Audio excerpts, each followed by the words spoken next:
I always tell people, you never know what your path is going to be. You think you know, but you don't know. You have no idea. And that's part of the joy of life, right? Because if we knew the destination and every point along the way once you decided it, there would be an apathy that would follow. You're listening to The Other 50%, a herstory of Hollywood. I'm Julie Harris Walker. This is the podcast where I get to talk to successful women in entertainment and hear their stories. And in this episode, I got to speak with Melissa Harper. Melissa is the Senior Vice President of Physical Production for Starz. And in the tradition of physical production executives that have been on this show, she is super sharp and has worked very hard to get where she is. And another thing that strikes me about Melissa is her sense of gratitude that is always right at the surface. I think that goes a long way toward having a successful career and a successful life.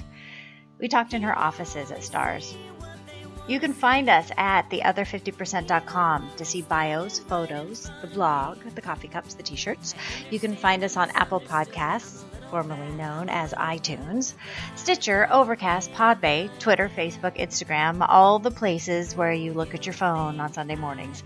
Please share it and leave a review wherever you listen to it. And I have another podcast called The Other 50%, a herstory of tech. You can also find it on Apple Podcasts, Stitcher, all the places, or on the Other 50% website. And that is where I talk to successful women in tech and hear their stories. Okay, here's Melissa. What do you do?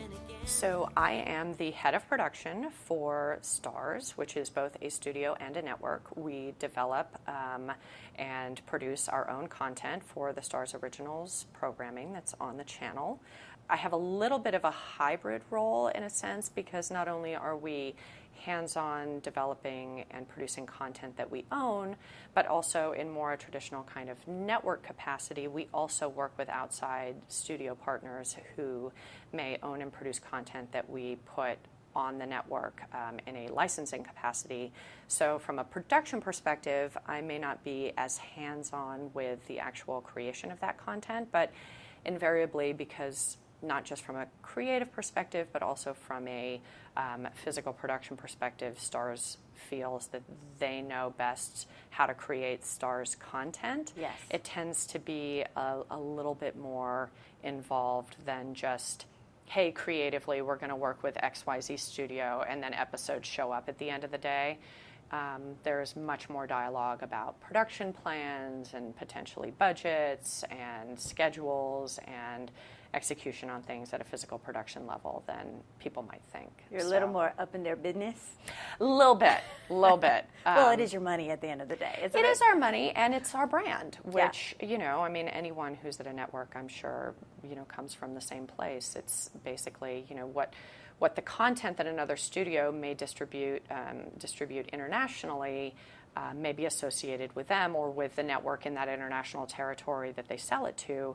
But for us here in the U.S., anybody that sees something on Starz, whether or not we actually own it and made it, it's still a Starz property. So there's an incredible amount of brand association and brand value in making sure that the content is what we want to put into the marketplace. Yeah, and the quality that you want to have. Exactly. And, I know you talk to people in entertainment all the time, and you're fully aware of what's going on in the marketplace. But in the last couple of years, the television game, the ante has been upped so high. Oh, yeah. We're in the premium space, the pay cable space, but now with the streaming competitors like Amazon and Netflix and Hulu and a lot of the basic cable channels, as well as the broadcast networks just upping their budget thresholds, it's really made it a much tighter field. And I don't look at our content as television. I really truly look at what we do as making miniature feature films in every episode, because that's the expectation, and because we are a premium service where we ask people to pay more to see our content. If they're going to be watching, because obviously we have our studio output deals from the theatrical features, which is the bulk of the content that's on the channel. But if they're going to see the latest, say, Sony Spider-Man movie, which, or, some mega, multi-$100 million blockbuster, and they're watching that on Starz, and it comes to an end, and the next thing that comes on is a Starz original, the quality of that content has to be equivalent. And that's not to say that we spend $100 million on all of our per episode originals. Exactly. Believe me, my job would be super fun if we did. Money's no object. Yeah, exactly. I wish. But that perception, the quality, the premium feeling, not just in the types of stories that we tell, which obviously is very carefully curated, but also the level of production value, attention to detail. And that doesn't always have to mean expensive. It really is more about being authentic. Mm-hmm. And there's a lot of ways to achieve authenticity without necessarily having to spend a ton of money. So, yeah, and Starz has really gotten in the game the last several years. Absolutely. I'm privileged to have been here for a long time, and I've seen the company evolve. How long have you been here? Well, I was at a company in 2005 that Starz purchased. So I've been with Starz, in some capacity pretty much since 2005, the end of 2005. And then there was a brief blip between 2010 and 2011 where I was part of a headcount reduction, so I was let go. Mm-hmm. But then they saw the error of their ways, and they brought me back. They brought you back. So, part of the interesting evolution of my life with the company, and part of one of the things that I share with young people who come in, whether it's interns that come through Starz or friends that have kids that are in college or high school that want to get into entertainment. I'll send you one pretty soon. Yeah, there you go. Exactly. I always tell people, you never know what your path is going to be. You think you know, but you don't know. You have no idea. And that's part of the joy of life, right? Because if we knew the destination and every point along the way once you decided it, yeah. There would be an apathy that would follow that would be life-altering in many ways. But you don't know, and if you had told me the day that I was, being let go, that I would be back at Starz with a promotion and then ultimately wind up the head of production, basically a year and change later, I would have said you were crazy. Like, there was no way that was going to be the path, and yet, lo and behold, that's exactly what happened. And here you are. I know. Okay, let's go way back. What did you want to do when you were a kid? Well, I think officially my first job, as defined in the second grade, was I wanted to be a poet. So I haven't taken that path, but, life is long. Never say never. You never know. There's still time for me to become the Poet Laureate of the United States, I suppose. Do you write poetry? I don't. But in second grade, I did. So, well, for sure. Like, you discovered it and you're like, yes, exactly. This is me. Exactly. I know. Okay, then what happened? So, cut to, in high school, I got the acting bug, as so many kids do. Mm-hmm. And so I thought for sure that my life path was I wanted to be an actor. So I pursued that path through university, and I got a Where'd you go? Theater degree at Northwestern University in Chicago, which was an amazing experience and such a great school with, wonderful faculty and opportunities, but also a wonderful student body that was, really became great lifelong friends and a great network out here. There's a lot of people who went to school there that have proven, to be great support and all the rest of it. So did that, and then when I was graduating, wanted to be an actor, and I thought, because I'm originally from the LA area, I thought, well, if I'm going to be a starving actor, I can starve in the snow and go to New York, or I can starve in the sunshine and go back to LA. And so that was what I decided to do. And I was very fortunate because so many people, they have a film degree or a passion for performance, and coming to LA is literally like the great unknown. And for me, it was just coming home. Yeah. So I have family here, which makes so many things in life so much easier, and I'm incredibly grateful for that. But so I spent the first really 10 years out of college pursuing an acting career, and the greatest thing about that was not only that I pursued my passion, which was my passion the entire time I was pursuing it, but I also always worked, and I had so many different jobs in the course of that experience that were sort of my day job support while I was acting and doing that whole freelance, and I did a ton of theater in and around LA. And anyone who says there isn't a theater scene in LA, by the way, isn't looking, because there's an incredibly totally a theater vibrant theater scene full of incredibly talented people doing amazing work every day that goes sadly under-recognized. But there's a lot happening there. But what kind of day jobs did you have? so I had so many jobs that taught me lessons that I use now every single day that I had no idea I was going to need. And that, again, is part of the delight and joy of getting older and gaining wisdom and hindsight. But I can remember very specifically, I spent, I don't remember now, 3 or 4 years working as a legal secretary to an attorney.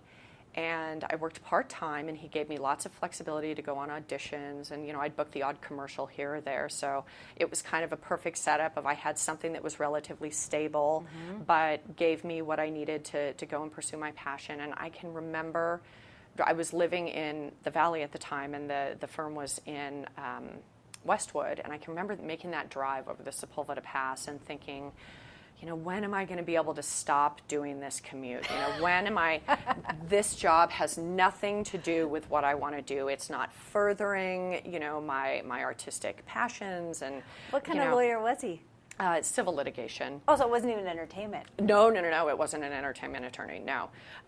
And so it's so funny because I look back at it now and I learned so much that now is critical to my job. I learned how to read contracts and negotiating and just legalese. And I certainly don't represent that, it's not like I've been to law school. I have not. And now I am a lawyer. I rely very heavily on our legal department and our business affairs people here who are outstanding, obviously, in everything that they do. But we collaborate, and so much of my job is impacted by the contracts or risk management and liability and legal implications and all the rest of it. So it's not foreign to you. It's not a foreign language. No, it's not, and it's not scary to me. So it's informed my ability to do the job I do now that I didn't know I was going to A, be any good at, or B, want to do and thrive in. So, that kind of work, all the years I worked as a waitress where you learn how to multitask, attention to detail, remembering that customer wanted that side of strawberry jam, those kinds of things that are really important to project management, which is very much what being a production executive and producing is remembering all of the pieces of the puzzle, anticipating needs, knowing to bring the water before they ask for it when their glass is empty. Doesn't it make you super efficient? It does. I've noticed the way I walk through my house and I pick up 5 things on the way to drop them off someplace else, and that all comes from waitressing. Exactly. And the most important thing is customer service, being able to work with people when you don't like them, when you think they're obnoxious. When you don't feel good. When you don't feel good, and you still have to be pleasant and solve the problem and make sure their needs are met, maybe at the expense of you feel your own. And it makes you a decent person in a restaurant. It does. Everyone should wait tables. Absolutely. And it also taught me a very important lesson of you can't do a good job at the top unless you understand what every single person in your organization does, which doesn't necessarily mean that in every instance you have to start at the very bottom and do every job before you can do the job at the top, but you have to spend time understanding their challenges, their needs, where they succeed, where they struggle, if you want your organization or your endeavor to be successful. That's the only way to do it, because the best restaurant managers and owners understand every position in their organization, and the son or family member who's never done that but sort of inherited the privilege of being the manager or owner is terrible. They're dreadful every time. They do, So there's so many lessons like that in, the different jobs that you have along the way. I was a bartender at the Burbank airport at 6 a.m. in the morning for a while. I mean, talk about an awesome job. Very interesting. Very interesting. Is there a lot of business at 6 a.m. at the Believe it or Burbank not, Airport? at the airport there is, because there's a lot of people who are afraid of flying, Yeah. and they can't get on the plane unless they, Liquor have a up. Bloody Mary or two. They're just, too afraid. So it's too expensive at the airport to have, people who have substance abuse issues that need to drink at 6 a.m. that's not where they're coming in. going. That's not where they're coming. It's really... They have to wash down the Xanax before they get there you go. Exactly. So, but you spend a lot of time talking to a lot of people who are going places and doing interesting things in their lives. Yeah. The airport is an interesting place anyway. Oh, I bet. I spent time in it, in that capacity very early on in my career when I was pursuing acting, and now in the job that I do currently, where I have to travel all over the world, managing shows. I spend a lot of time in airports on the other side of it, but still interacting with Having people. the drink at 6 a.m.? Now it's me buying the drink at 6 a.m., although I'm not afraid to fly. I just like a Bloody Mary. But all of those experiences really ended up shaping who I am and making me a more complete person, that it's not just about understanding the mechanics of this is how you produce a show, but this is how you live in the world. This is how you interact with people. This is how you get, people on your side. This is how you earn someone's trust. This is how you get a team. This is how you lead successfully, or this is how you fail. Those kinds of lessons. And so I'm very grateful for that time. And anybody who wants to pursue acting, even though I left those pursuits, I absolutely encourage people, if you have that itch, scratch it. Because I'm a firm believer, that you get that one trip around the sun, and you don't want to spend time looking back saying, woulda, shoulda, coulda, who knows what might have been, because it's very, very hard. And if you think you want to do it, try. You'll know very quickly whether or not it's for you. Will.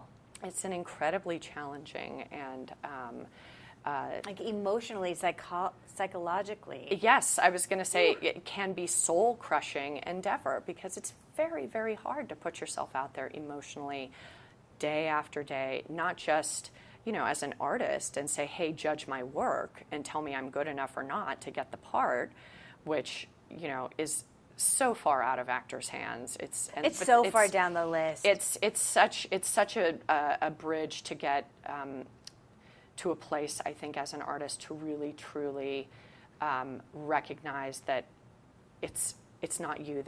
Decisions are made for so many reasons, that your talent, sadly, is very rarely the top thing on the list. It's yes. such a small factor. Yeah. So I feel very blessed in my personal experience that I went down that road and I took that personal journey, and then I ended it on my own terms. I sadly know a handful of people, because I went to school with many, many people who wanted to be actors, who ended up leaving the acting profession because they just couldn't afford it, or they, couldn't hack it, or, for whatever reason, but they weren't satisfied in their journey. And I had the opposite experience, where I always told myself I'm going to keep doing it, A, as long as I want to do it, but B, as long as I do a little bit better every year, as long as I feel I've made more progress, which I always did. And then one day I got a call from my agent that I had an audition, and I was more irritated that I had to drive across town in traffic, for like a 4 o'clock callback, The worst. on 5th Street in Santa Monica, and I was like in Silver Lake. Then I was excited to have the opportunity to go do my craft, and in that moment, I knew I was done. Yeah, that's a clue. I knew. I was traffic is worse than... When the commute is more soul-crushing than the notion of not pursuing my artistic passion, then Red flag. I knew that it was time for me to transition. And I had been, fortunate that I had been, like I said, always pursuing other things kind of on the side, and part of that was always helping out with doing AFI films, or a friend was doing a project, and sure, I'll hold the boom, or, But you were doing some production. Oh, absolutely. I mean, I started out in that tiny, no budget world of friends and their projects, and then getting into the micro budget world and independent film. I'll do catering and lights and sound and wardrobe, sure. Exactly, all of those things. And then that's how I started to learn. And then that's also where I recognized, I might be interested in producing. And then a friend who I had known for years, who was also an actor, but I had met after college. She was a few years older than me. So we met pursuing mutual acting things at the time, but then she was interested in becoming a producer and was forging down that path, and she said, hey, come with me. I've got financing for my first independent film, and you can learn producing, and basically we'll figure it out together. And that was the beginning of a long journey for me of getting into the world of seeing independent film and how those get made. And then that same friend and producer, she ended up parlaying her experience into getting a deal with Sci-Fi to do their Saturday night creature features, and so had a deal to do, I can't remember if it was 6 or 8 of those movies. Then I went on to do those, and that was like going to film school, because they were very low budget, but it was back before digital. You still had to shoot on film. Those kinds of movies required visual effects, which at the time were incredibly expensive to do. So you really had to be incredibly you had to be waitress efficient. Yes, you had to be incredibly efficient in ways that now, because technology has advanced and money goes so much further in terms of production value, that there can be a little bit more inefficiency, really, I guess. A little more give? A little more give in the process than certainly there was at that time for us making those movies. And, they were mostly non-union, so running from the unions, then learning what it meant when the, unions turned you, and learning guild rules, and going all the from... hard lessons. Exactly, going from a project that was only SAG to, well, it was SAG, but it was a WJ script, to... Now, okay, we return, so now it's also IA, and then the DGA is not far after that, So suddenly you're redoing all of those pieces, exactly. But that's what you have to do to learn production. I'm not sure that you can be an effective production executive at a studio and really support your projects if you haven't lived that world and spent the time in the trenches to really understand, anticipate, and problem solve with the people you're trying to support, if you haven't come from that place. You have to have been in the fire. Exactly. And there's a lot of assistants, or, again, interns, young people that are just getting into the industry, that see what we do in the production group, and they say, I want to be a producer and a production executive. I want to do what you do, for X, Y, and Z reasons. It looks so great, and that's all true. But I say, then you have to go out and you have to be on production, and you have to live that world and do it now while you're young. Because, in my opinion, although there are many people that prove me wrong on a daily basis, production is kind of a young people's game. It's really hard work. It's really long hours. It's hard on relationships. It's tends to be a lot of travel. It's not impossible, but it's rare is the person who gets to carve out 10 or 20 years of continuous employment in LA, where, these days. So, there are the lucky few that are able to do that. But for most people, that's not usually a choice. You're going on location, and you're a road warrior. So migrant film worker. Yes, exactly. I like that term. I haven't heard that, but I like that. So I have to credit Bob Campion with that. I didn't make it up. I use it all the time. It's a good one. You can use it now. Okay, perfect. Thank you. So I encourage people, if you think you want to do production, go out and do it, because much like acting, you will know very quickly whether or not those 14, 16, 18-hour days, day after day, are for you. Yes. How would you tell them to do it? If they've never been on a production, how do they get that first job? I would say, you know what? You have to start as a PA. You will be getting coffee. You will be doing the thankless grunt work. But I will tell you this. if you're smart, you're motivated, you're a go-getter, and you listen more than you talk, you will not spend very long in that position. So not to worry. But no, it is my first day as a PA. I went home and cried. It was the hardest day of work of my life. It is. It's exhausting. Not everyone is kind and respectful, although there are many, many wonderful people in production who are. Seek out those people and stay with them. Be loyal, because the alternative can be, really sad. Awful. Yes, exactly. But you learn from those hard experiences too. You learn how you want to be treated and how you should treat other people, and that whipping a horse to death may pull the plow across the field one time, but at the end of that, row, the horse is going to collapse, drop dead, and you're not going to be able to go back the other way.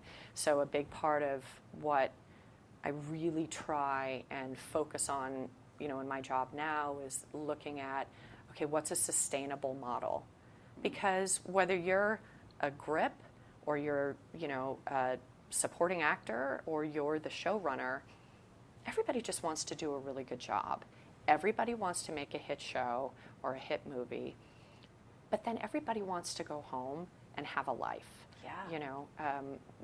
Everybody wants to be able to go home to their significant other or their children, or they might have an aging parent that they have responsibility for, or it might just be their dog.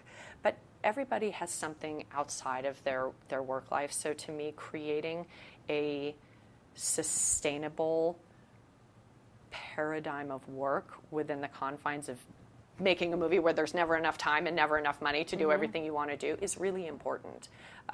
To try and create a work-life balance in an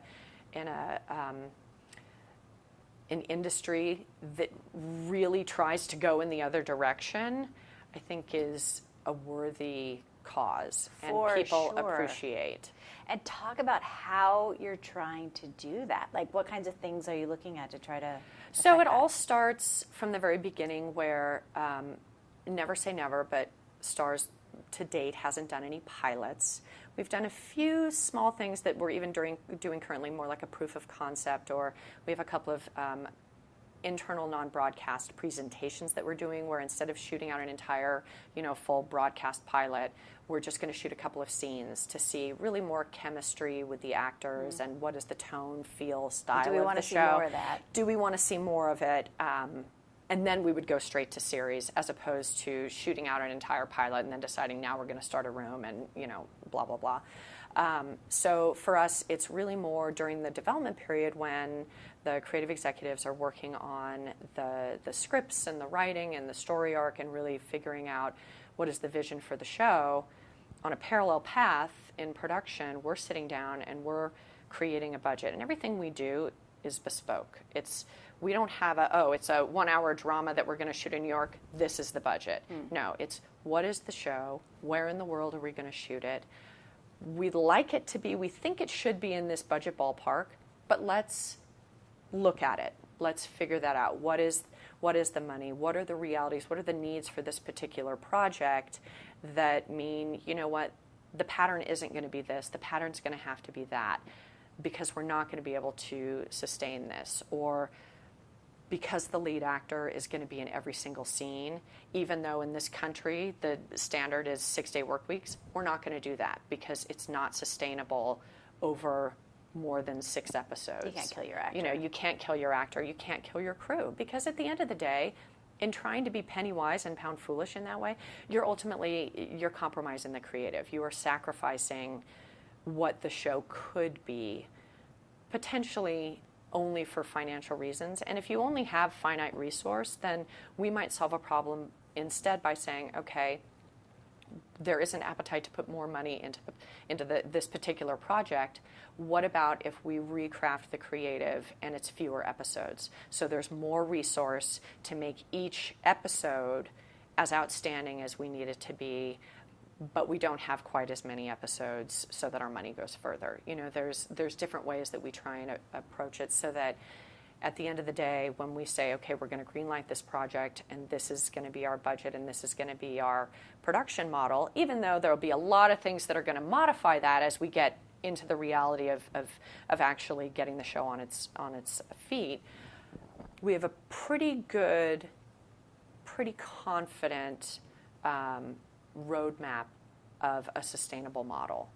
You know, we don't want to have a first episode that we spend $15 million on and then have $2 million an episode thereafter to make the same show. Yeah. It just doesn't work that way. And then to try and shoehorn scripts that are, you know, trying to replicate a $15 million episode into that and make that sustainable is just not real. Are you looking at things like more days, less overtime? Have you run those numbers? We do a fair amount of data analysis, but not specifically with that in mind, to answer your question. But I think probably because my initial reaction to that is constant running overtime is not sustainable. Mm-hmm. So it doesn't matter if that financially is going to save us money, because it's going to compromise the creative on the show, because it's bad work practice.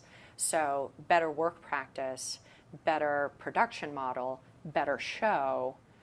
Let's look at, okay, maybe more shoot days, less overtime for that reason, as opposed to, okay, if we just cram a few more hours on these days, we can, you know, sometimes you get to that crunch spot when things happen at the very, very end of a season, and you might say, okay, we can either have 3 really long days to get this done, or, you know, we can extend the schedule, and, you know, these are the numbers. And in those scenarios, yes, we run that.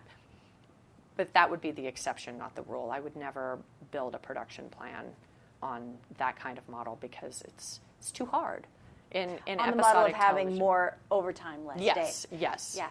You sound so sane and rational. Because I've had people tell me that, like people on the ground, line producers, UPMs, who have gone to their networks and shown them more days, less overtime, will cost you less, and everybody will be alive at the end of it, and still get shut down.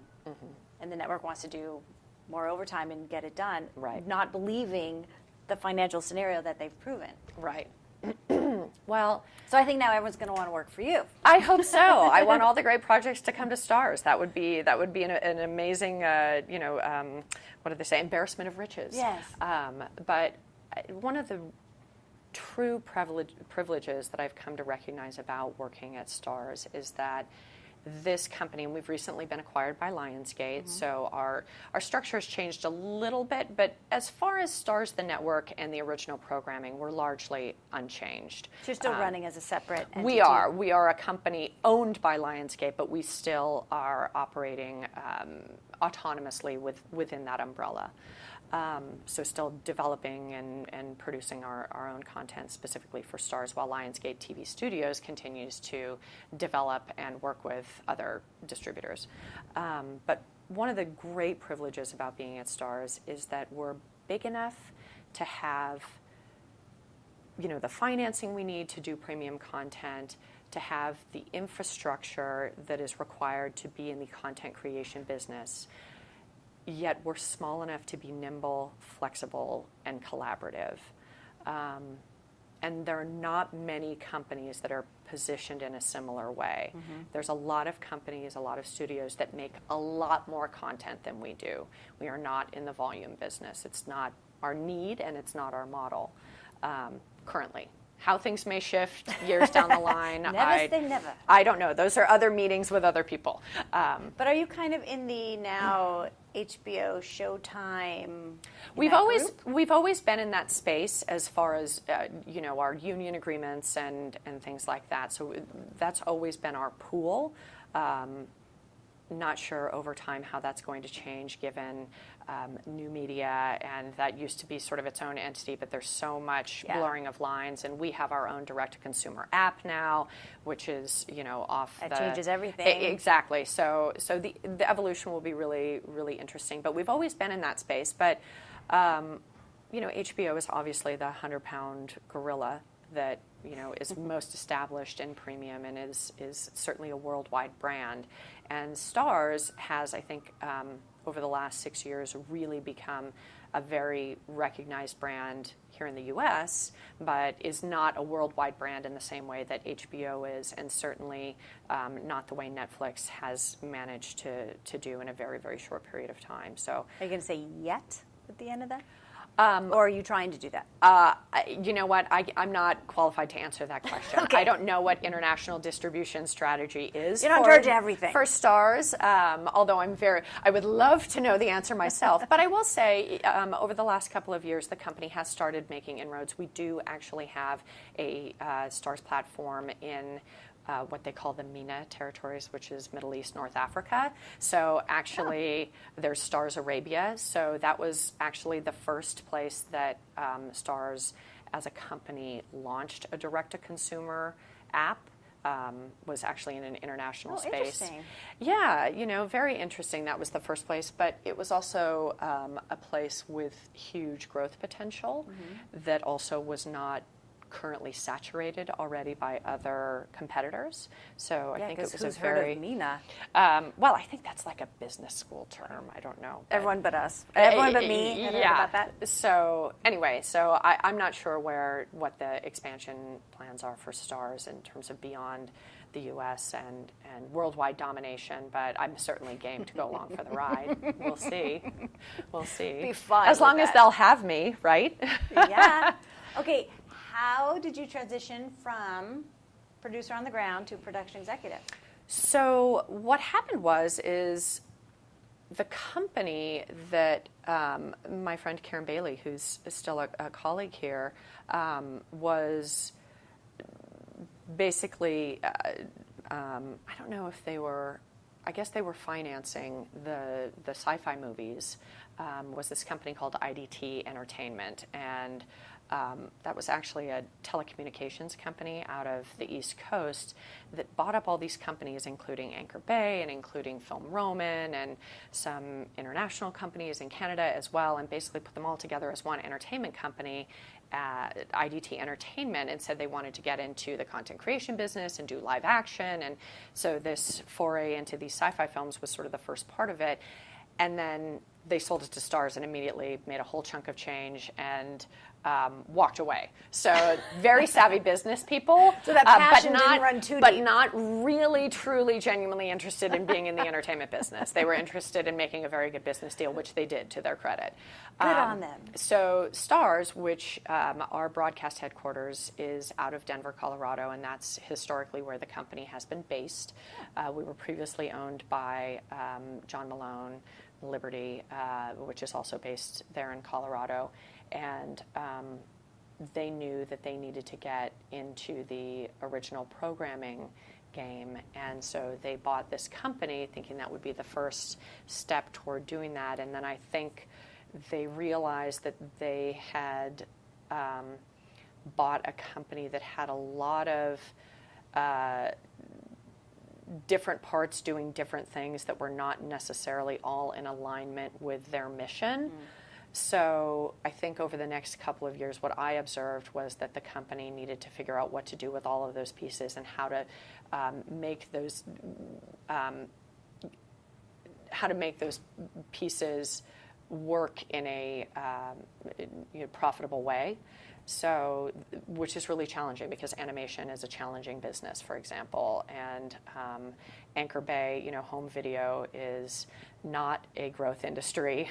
So, not anymore. Not anymore. Certainly not now. But even then, was a mature business. Yeah. So it was something that I think they had purchased just at a time when it really had it had just peaked and had nowhere to go at that point, but either to sort of flatline or continue to go down. So again, not the sides of the company that I was involved in, but just what you observe. And so then Starz, over the next 5 years, they basically had a very experimental period with the extension of the company that was here in Los Angeles. We were previously headquartered out in Burbank.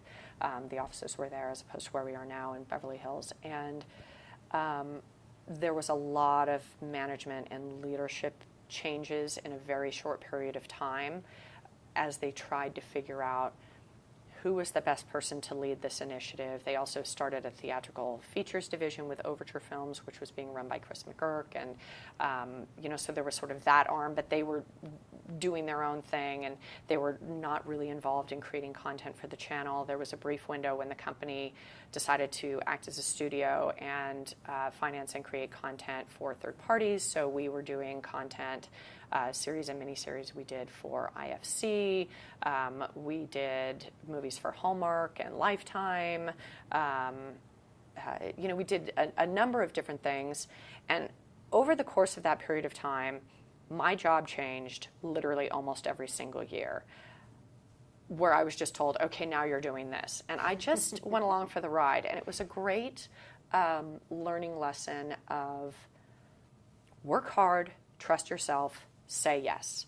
Because you're going to fall on your face without question. Everybody does. But be nice, be respectful, and pick up the pieces and take that experience and learn and move forward. So, did you come in as head of production, or no. of many? I came in low level. So when I first started, I was a coordinator, and then Was there a moment where you were like, okay, I'm done producing, I want to go in house? No, it was really more that I was helping produce these sci-fi movies, and then it was, okay, the company's been bought. Do you want to come in as a coordinator, which I did, and I think I thought with an eye toward, well, then I'm going to parlay that into, I'm going to develop my own projects, and I'm going to go, and be a freelance producer. Yeah. You'll be on the inside, so you'll see what's happening. Yeah, exactly. It was a learning opportunity. It was yes, I'll learn. Yeah. Here's a new thing. And plus, after having spent, more than a decade as an actor where I was freelance, and I'd had the churn of, day jobs, I was really, the notion of having one job and one paycheck for a little while was really attractive. The notion of paid vacation was a totally foreign concept, So that sounds good. It felt good for a little while. I thought, you know what, I'll do this and then we'll see. Because this was just also as I was transitioning out of acting, and I knew that I was leaving that behind. So this felt like a reinvention. Mm-hmm. So came in-house to do that, and then over a very short window of time was given incredible opportunity because I happened to be at a company that was undergoing huge transformation. And it was a company that was never built and didn't know how to be a Hollywood studio, but had to learn. And I learned along the way. And part of that education internally for the company was, from a production perspective, teaching them how to make content. Because while I didn't know anything about being a business affairs executive and negotiating a talent contract per se, I learned all that stuff later, I knew that you can't pay your caterer on a 90-day net, because that's what you do on a corporate accounting basis. Which is important for them to learn. Exactly. So there were a lot of lessons like that, and it's been really interesting. So I lived through that over a good 5-year period, and saw the company evolve and all the growing pains and the force feeding of, no, you have to have this in-house or X, Y, or Z.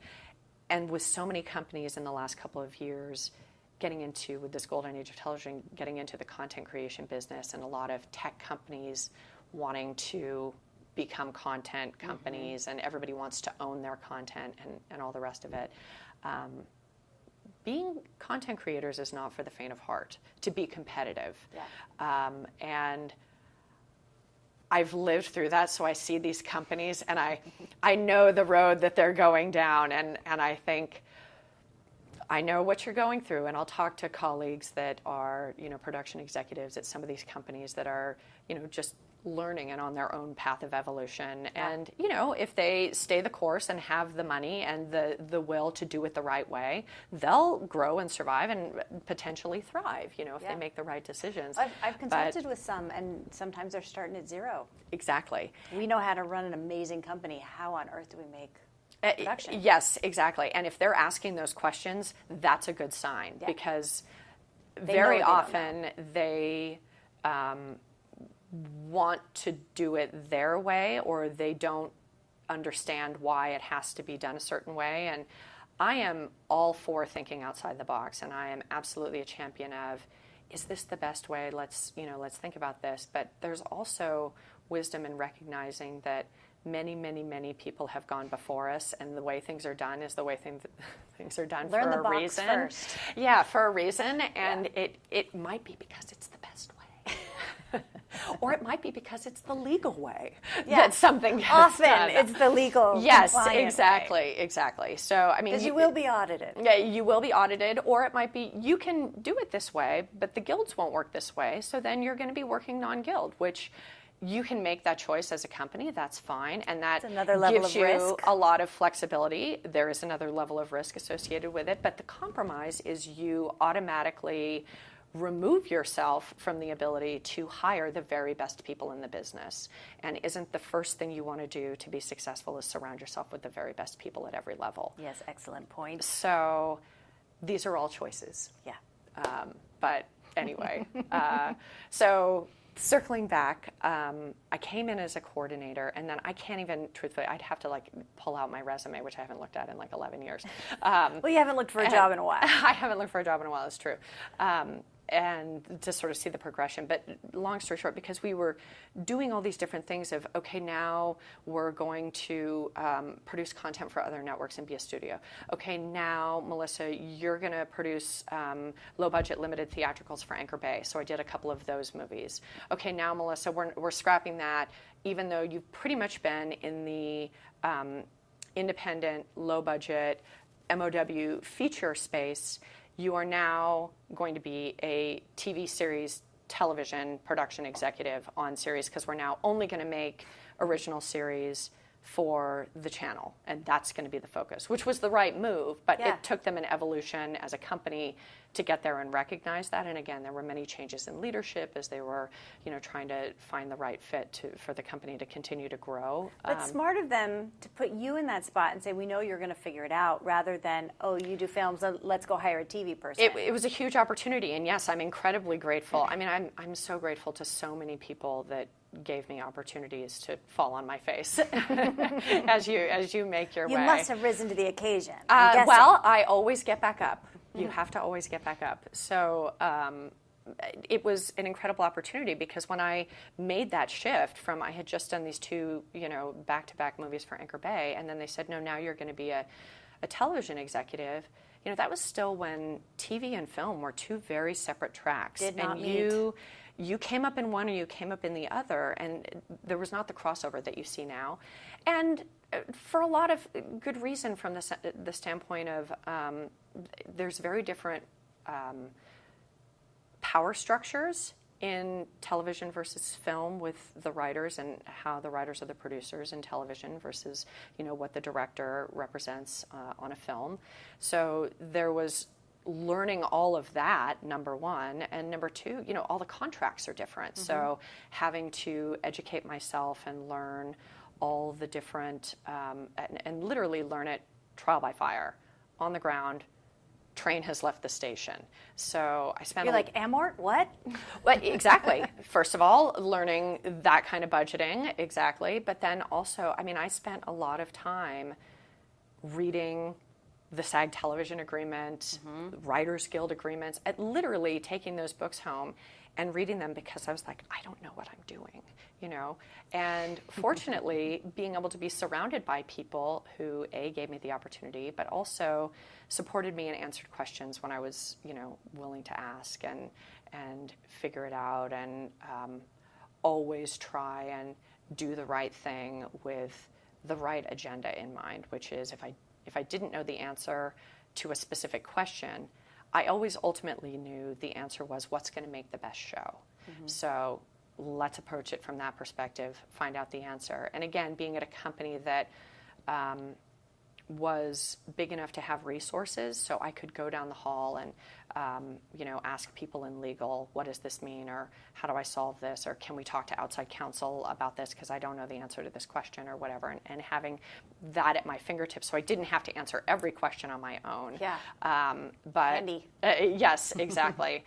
But also being at a company that was small enough that I got exposure, and still have exposure to a wide range of aspects of the business that in a similar position as a production executive at a larger studio, I wouldn't have visibility to.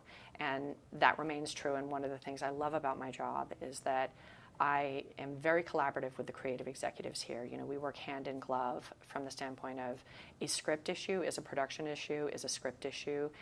You know, we have to solve these problems together.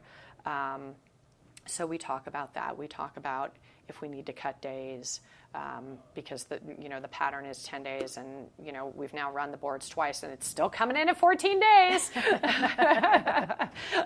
So how do we solve those problems in a way that works both creatively and solves? And there's a lot of support for that here.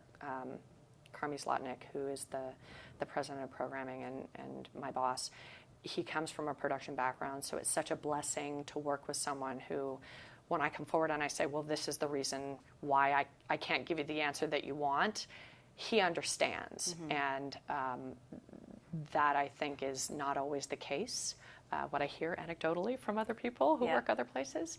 So, but I also, because we're a studio and a network, I have visibility not just into producing the content, so it's developing the production plan, which is always different for every show, which is what's fun. Then it's running the production. Then it's also being involved in post. I have post-production that is a small team, and they report into me, but I don't just turn things over to them. I go to playbacks and mixes, and I have notes, and absolutely, because we're also the network, so we're on the receiving end. So we're the first line of defense of saying our QC team is going to kick that back, And it's crazy, because anybody who works in entertainment, you kind of ruin it for yourself, because I can't watch so much content now because I'm like, this is out of sync, or it just ruined your entertainment, or I can't believe the sound mix on this. This is dreadful. Who let this pass? So that part of it is really fun, to always be a part of the the full range of the process, but also because we're a network, I'm in conversations about, and I participate in decisions about programming and where content may or may not land. And ultimately there are people who that's their career and their jobs, but there's always conversations, and my opinion is valued, which I love. That's such a great part of this job. It's not just being the piece of the puzzle that makes it, but seeing how that product then ultimately is used and implemented, in the company as a whole. It's great. It is, but it's also pretty rare. There's not a lot of places that have this position crafted in this way. No one's telling you to stay in your lane? No, I try and always be respectful of my very, very bright colleagues, whether it's the development executives or the legal team or the people in PR and marketing, because there's a lot of type A, very, very strong overachievers here at Starz. It's a small group, but it's in my opinion, very high performing group. And so I have a lot of respect for the work they do. It's development and creative is hard. They work very hard, and there is a lot of skill to the notes they give and the reasons they give them, and thoughtful process, and the relationships that they nurture with artists and writers and talent and all of that. Oh, to stand out in this marketplace. Absolutely. You have to know what you're doing. Exactly. And I have such respect for that. So if I get a script that doesn't speak to me personally, I'm always willing to give feedback when asked, but I'm not going to go in and say this is dreadful, or what are you doing? Unsolicited offer my feedback, because I have respect for what they do. And, it's different with different executives. Some people, will say to me, I want you to watch these audition tapes. I want you to, I want your feedback here on, tell me who you like. And that's great, because that's dipping my toe outside of what I do on a day-to-day basis, and it's fun for me. And you have the acting background. I do. It's not like it's a completely foreign thing to you. Exactly. And again, it comes from an environment where everyone here, their opinion is valued. Tell me this, are you a success? I knew you were going to ask that, because I listened to the other 50%. I do, and I have no hesitation saying that. I recognize the struggles that women have maybe embracing that notion, but I do consider myself a success. But I think that success really is completely relative to how you define it and what is the barometer of what are you measuring against. And I'm so grateful for getting older, because the older you get, the older I get, I will only speak for myself, the older I get, the less I care what other people think. Yes. Which is so liberating. Such a relief. Oh my goodness. The less harshly I judge myself day by day. Having children, for those who choose to do it, is an incredibly humbling experience. That brings you right down to earth. It does, and gives you perspective on the world and on yourself that I'm so grateful for. You really start to see what's important in your life journey and all the rest of it, and what it means to be selfless, and then also to take care of yourself. So there's huge lessons to be learned in that part of it. But I do consider myself a success because I'm living a life where I enjoy what I do. I'm surrounded by people I respect.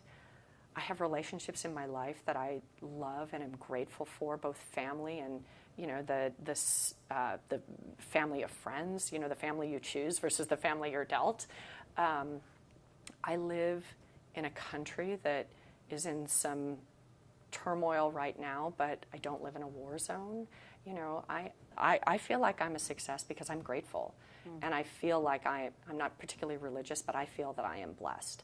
And a lot of that comes from hard work. I think luck is where, what people say, luck is where opportunity and hard work intersect. And I think that that's true because every single person gets opportunity.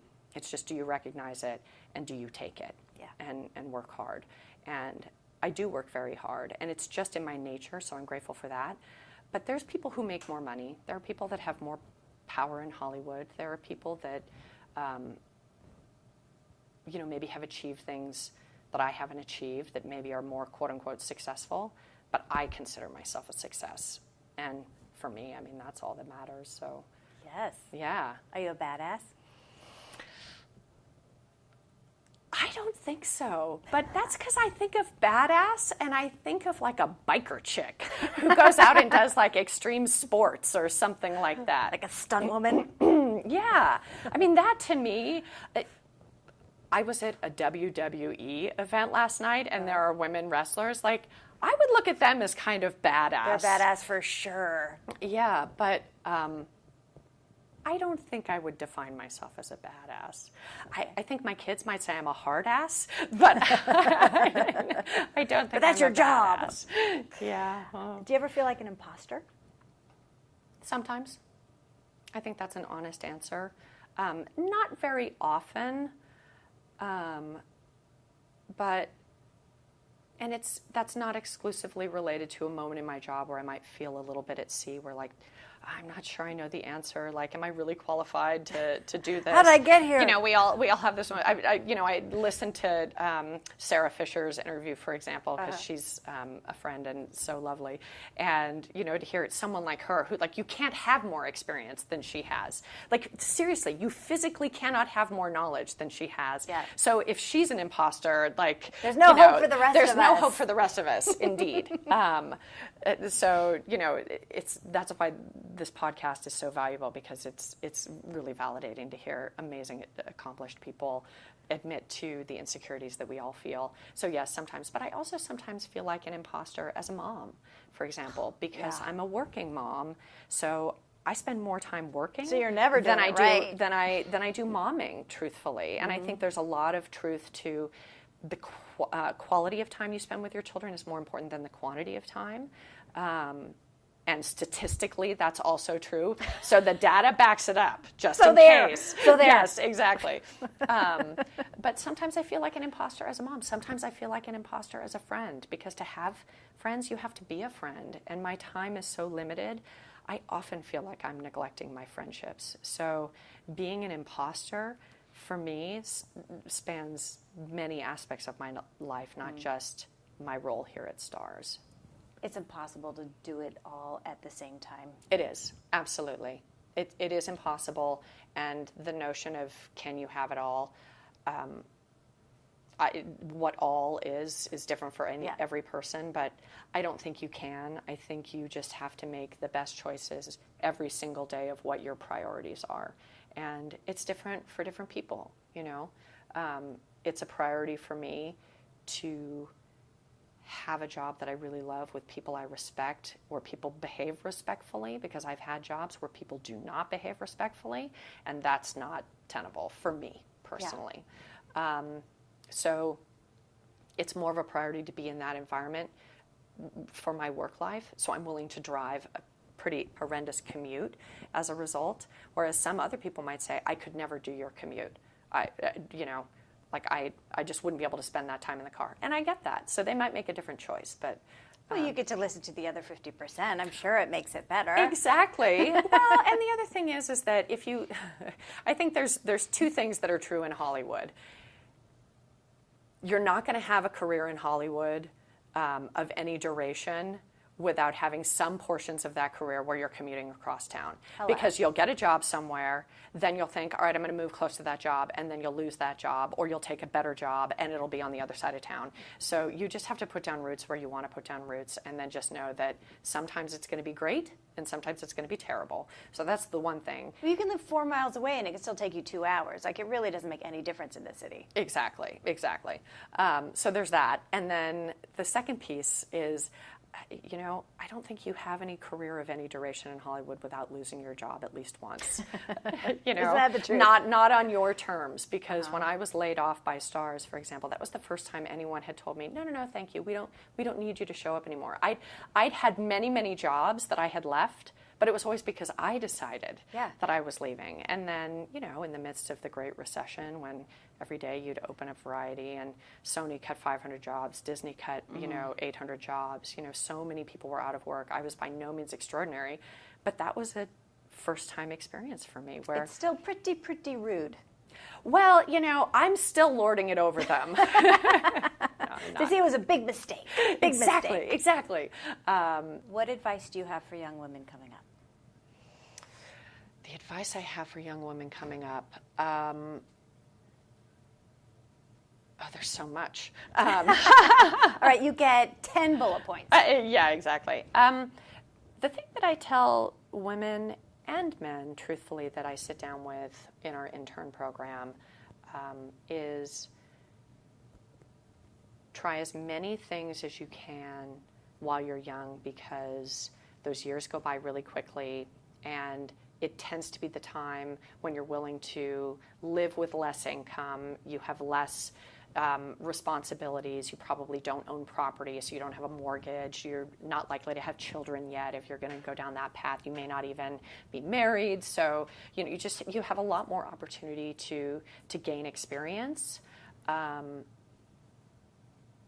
would say, like we talked about before, always say yes to an opportunity, because if it turns out that there are red flags associated with it, you can always step back, gracefully, but don't deny yourself opportunities because for whatever reason you think you shouldn't have to do that, or you're, too good for that, or, you don't know what's going to come from it. Because you don't know what's going to come from it. And it may be a relationship that turns into something amazing down the line. So, yeah, so say yes. Because eventually your peer group is running Hollywood. Exactly. That happens. It does happen. And specifically for women, I would say always conduct yourself with self-respect and with integrity. Because unfortunately, there is greater scrutiny on our behavior than there is on our male counterparts. And the reality is we will continue to try and break glass ceilings and, reinforce gender equality in the workplace. But there isn't gender equality in the workplace, not yet. And while we continue to talk about things like unconscious bias and lack of opportunity and mentorship and all the things that are starting to really happen in the industry, which is absolutely the right thing to be doing, the reality is it takes a long time for change to really be organic at a DNA level.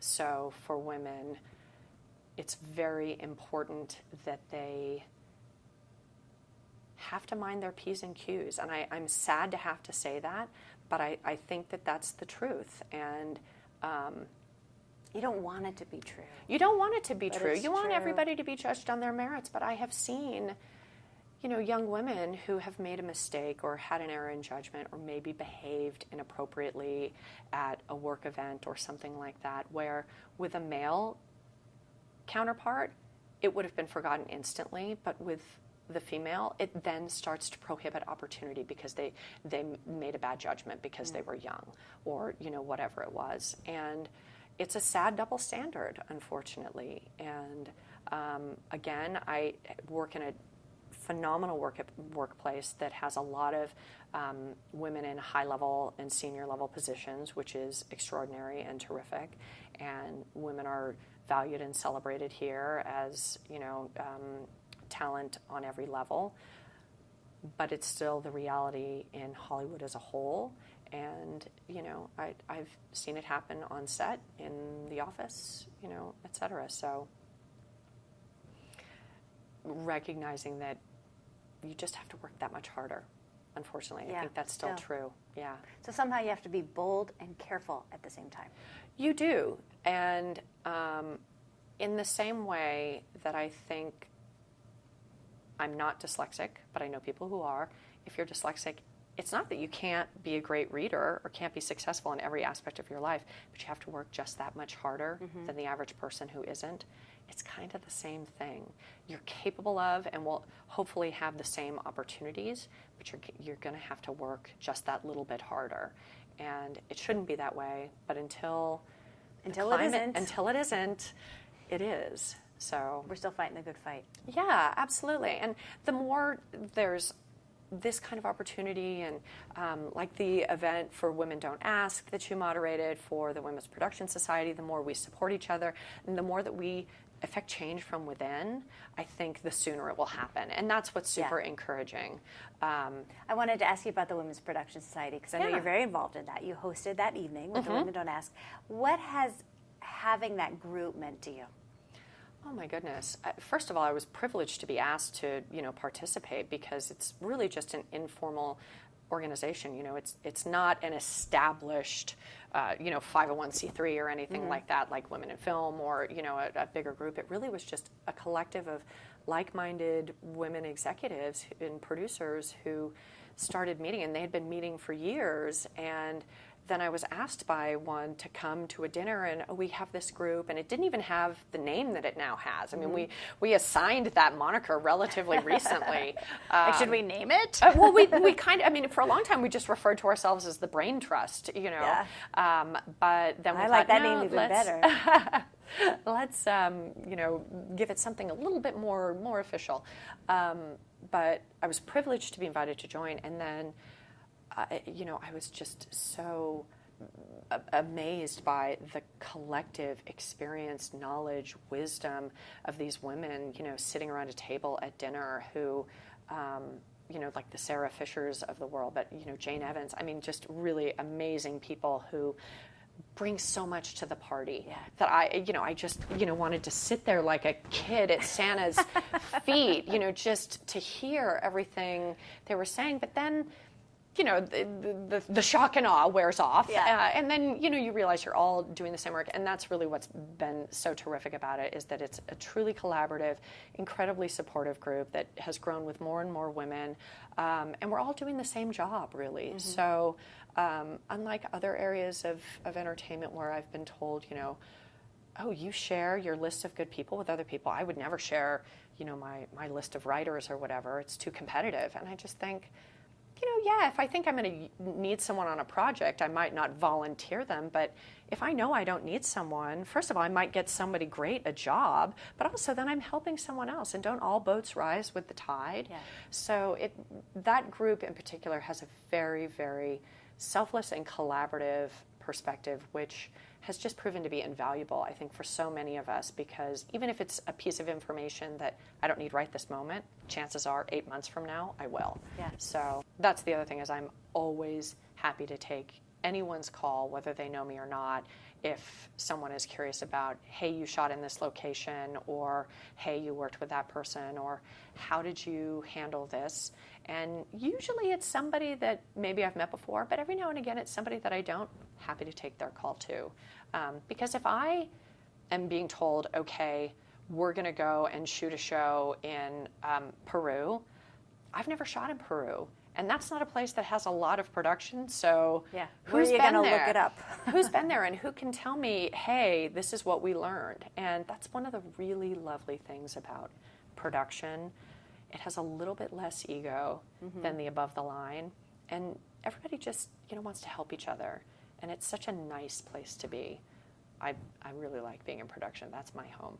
This is a little theory I'm working on, that women need to behave in a more tribal manner, the way that men always have, but women haven't, like in a work sense, and it sounds like you guys are totally doing it. I think so. I mean, that's definitely a tribal group, and we get in there and we have our war stories from the trenches about things that have been frustrating. I know those are the best. or the challenges of being being a mom or having a baby. Good to be on the studio side as an executive, because I wasn't going for 8 months at a time, but for several years when I came back to Starz, I was on the road almost a week a month for a couple of years, and that was a lot of time to be away when I had really small kids. Yeah, and not to let them see you sweat. Yeah. And maybe you're pumping and shipping, were you doing all that? I went on a scouting trip, and it wasn't even very far. It was to North Carolina, where I was still breastfeeding, and so I brought the pump with me. And I literally came back from that trip where I literally wanted to leave Hollywood and become like a lactation lobbyist, because I'm not even joking, because the experience of no access to any facilities, just even at airports, to pumps. So being in an airport stall and people like rapping on the door because I was too long in the stall, being in the lavatory on the plane, then having to juggle meetings around the times, because anyone who's breastfed know that when you it's have time, to do it's it, time. and when it's time, it's time. It's going to happen whether you hook up or not. Yeah, exactly. And there's a lot of biology involved that you're not in charge of. Yeah. So it's a real thing. It was one of the most stressful trips I have ever taken, because I was traveling with a colleague who knew that I was breastfeeding, so that was fine. But we were meeting with all these people, and there were time-sensitive meetings with film commission people and locations that we could only be at during certain windows, and all of this. And you're in a van, and then you're doing it was very, very hard. Yeah. It's a whole thing. And then that affects the whole production. Exactly. The milk production, I mean. Yes, the milk production. Have you done the plug into the lighter in the car and do it in the car while you're driving? And no, I don't think I ever got that far, because I never was really that successful with the pumping. I could do it at my desk behind closed doors, when I was stationary, but too much activity, women who are oh, I could, they while I'm jogging. Yeah, well, they literally have, the box where the woman's vacuuming and she's pumping. I mean, first of all, I can't believe there's a model that took that photo, because that's ridiculous. But I was never that woman, and I did the best I could, but I also, I've told a lot of women that I know that have had children, you don't have to breastfeed if you don't want to. Talk to your doctor, make your own choices, but also, some women have the ability and the desire to breastfeed for 2 years, or I don't even know how long. You do the best you can. You do the best you can. I did 6 months almost to the day before I literally dried up, and my work schedule was too much with my first. And with my second, I breastfed him when I was on maternity, and then I just said, I can't do this a second time. And so after 12 weeks, that was it. And he went on formula, and I had to go back to work, and I couldn't do that scouting trip again. I couldn't have that experience a second time. And what was more important to me was I just thought, you know what, I need to be a healthy mom. And if I'm a healthy mom, it will be better for the baby than worrying about the other. It's just going to be what it will be. And some babies who are totally healthy never breastfeed and are on formula from the first day out of the womb. So let's take a little pressure off. Exactly, because there is so much pressure. There's plenty of pressure. Exactly. So you do the best you can, and just try and find that little bit of happiness if you can. You know, Yes. that's all you can ask for on a daily basis. Is there anything that we didn't talk about that you wanted to be sure to say? I just want to say I'm so grateful to women like you who are elevating and raising awareness on the issues that women face, because your focus is specifically in tech and in entertainment in terms of the women that you're talking to and the challenges and experiences in the workplace. But it's really, I mean, my breastfeeding challenges as a producer and production executive are no different than maybe someone who works in a hospital who's a nurse, you know. Oh, that's got to be hard too. You know, or maybe who works on an assembly line in a manufacturing plant and is in a very, very gender politics, you know, unfriendly environment. So I have such gratitude for women who are activists about promoting the conversation about gender equality, gender opportunity, and celebrating what we as women who are unique from men in our own way, what we bring to the table, because we bring different skills and different abilities, and we should be excited about that and not apologizing for it. That is it right there. And owning that power, which, you know, is something that it can be hard to do sometimes. So thank you. Amen, sister. Yeah. Own it. Excellent. Absolutely. Thank you so much. Oh, it was my pleasure. Thank you. I really appreciate it. You've been listening to The Other 50%, A Herstory of Hollywood. I'm Julie Harris Walker. I'd like to thank Melissa Harper for telling her story, and special thanks to Jonathan Lucas for editing, Jay Rowe, Danny Rosner, and Allison McQuaid for the music. Please find us on Apple Podcasts and subscribe and leave a review, and of course on our website, theother50%.com, all spelled out in letters, for added features, pictures, bios of our guests, and the merch. You can also follow us on Facebook and on Twitter at Other50% and Instagram at Other50% Podcast. And don't forget to check out The Other 50%, A Herstory of Tech. Thanks for listening. See you next time.